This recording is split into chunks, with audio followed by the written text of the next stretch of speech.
Hi everyone, this is Brazel. Welcome to my world. The subject today is inner Feng Shui, outer Feng Shui, your home and environment, and downsizing. Do you do it or don't you?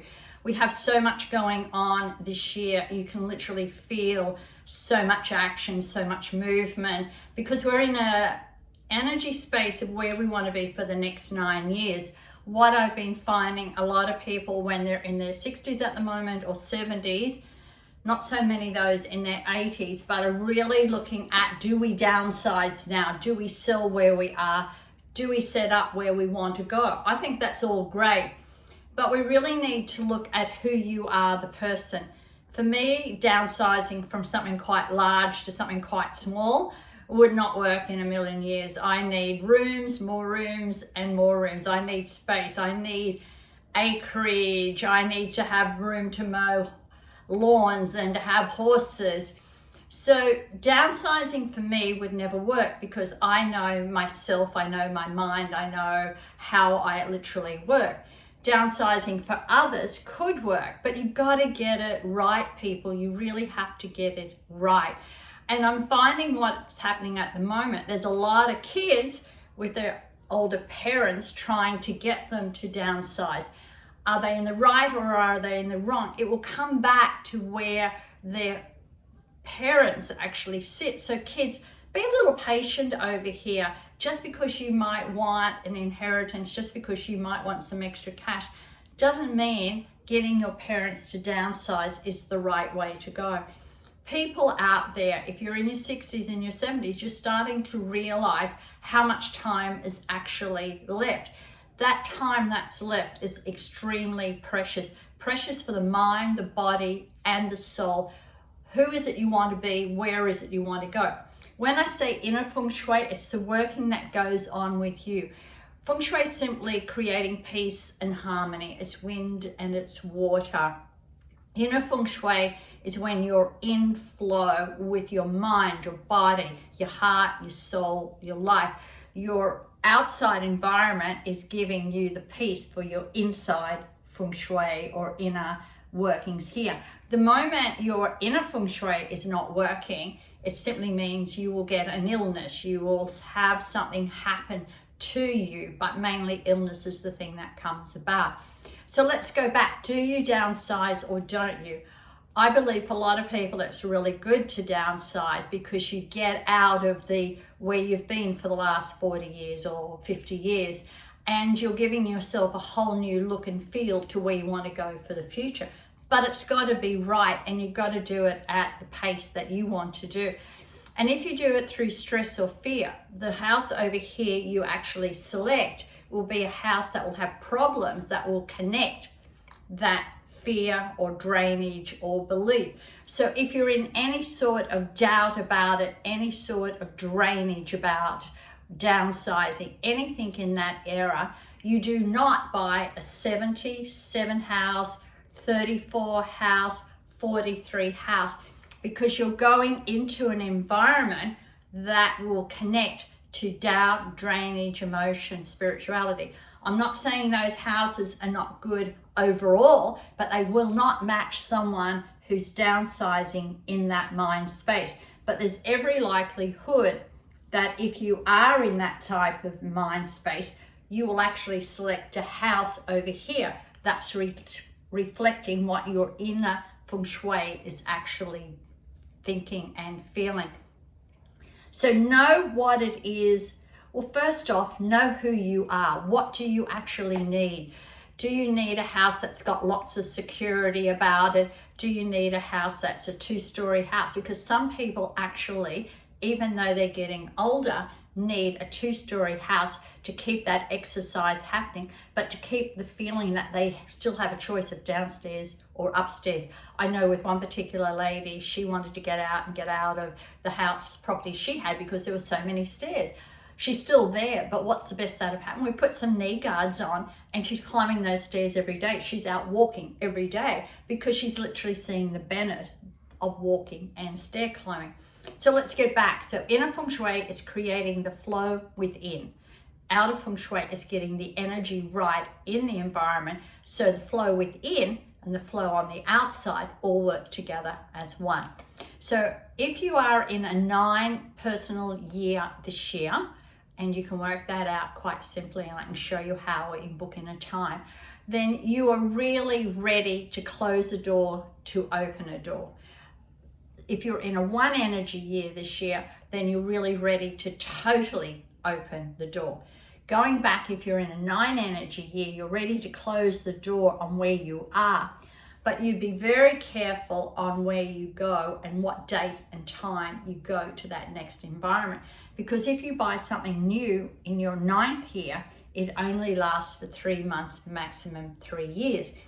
So if you want a short-term transfer, that's fine. But a lot of the times you've got to get your numbers over here right, your timing of your numbers and algorithms over here, to get the house and the downsizing properly over here.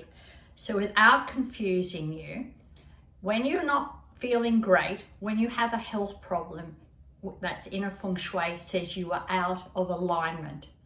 When everything's flowing in your life, then the inner Feng Shui is working. You will be in such great health. When the inner Feng Shui is not working, your outer Feng Shui, which is your environment, won't be working. So as I said at the moment, we are looking at downsizing. Downsizing is great for some people, but it is not great for everyone. Moving from where you have been for 30, 40, 50 years is great for some, but it's not great for everyone. So really, really, don't be pushed into downsizing. Don't be pushed into selling. Know why you are downsized, why you are selling, and how long do you want to be on this earth for? How long do you want to live an amazing life? Then work through it, but don't rush it. Take your time, but know what it is. And some of the best 5 tips I can give you to get your mind right to inner Feng Shui, outer Feng Shui, and downsizing. And tip number 1, start to work with the color orange. That's orange undies for sure, orange in your food, orange around you. And put in the mind space, do I really need to change my environment, or do I need to change the way I'm thinking? Do I really need to downsize, or do I need to change my way of thinking? Start with the orange color first, and then second one is write an affirmation out each day. I now have the perfect solution to my future, to where I need to be living to have an awesome life. When you write that each day and you're working with the color orange, you're embedding in your mind and the inner Feng Shui to where you want to go, to what you want to do, but what you literally want to have at the end of the day. Number 3, have a look at your environment. What does it say about you? Is there something in your living room that needs to go? Is there something in your living room you need to change? Is there something in your living room that's triggering your mind each day to something that's not working in your life? Let me give you an example. One lady was feeling she didn't know whether to sell, to move. She was feeling down. She was feeling so lonely and depressed. When I went to her home and environment, and in her living room, she had moved all her family pictures that she would normally have right in front of her that she would see, right down low. Reason being, she didn't want to see them because they weren't coming to see her. They weren't getting in touch with her. They weren't having anything much to do with her. So as that was happening, she put the pictures down low in the past because that's when they used to come. First thing I said to her, they're an important part of your life. You're very visual. You have a 6 brain code. You have to see things. So we moved them up on the shelf and we put some on this level, but we put some higher. When you go higher, that's in the future. So when we put the pictures from down on the bottom up on the shelf to where they were for her to see, yes, they are in my life. I've only got to pick up the phone. I want them in my life. Up higher, I want them in my future. What ended up happening is once she moved those pictures, she changed her inner Feng Shui to what she wanted. All of a sudden, her son made a phone call and was wanting what she was doing. They started to come and visit. The grandkids started to check on her and invite her to different things. So when it wasn't working for her, she put all the representation away that she wanted but the moment we put it back, she got back to what it is that you want. The number 4 is have a look in your bedroom. You may change your quilt, you may change the drawers, items in your drawer, but go through your drawers and toss out or give to charity anything that doesn't fit, anything you don't wear, anything you don't like. But your bedroom is your identity. Your identity connects to your future. It connects to your inner feng shui and your outer feng shui. So when you go in the bedroom, the cupboards are what's stuffing inside. What are you stuffing inside all the time? So when you go in the bedroom and you move out of your cupboards in the bedroom, what you don't use, you don't need, particularly for the future, then you're making space to give your head a clear space. Do I stay and in this house, or do I downsize and go to another one? Then number 5 is get out and walk. It is amazing when you get out and you walk a certain distance. It's great for the mind, it's great for the body, it's great for everything about your life. And when you're walking, work with an affirmation, the same as what you actually write.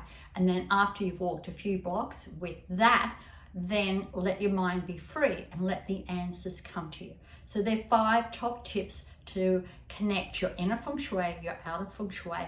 Do I downsize or don't I? So this is me out. You could always welcome to book in a time. We can have a look at your home. We can have a look at your numbers.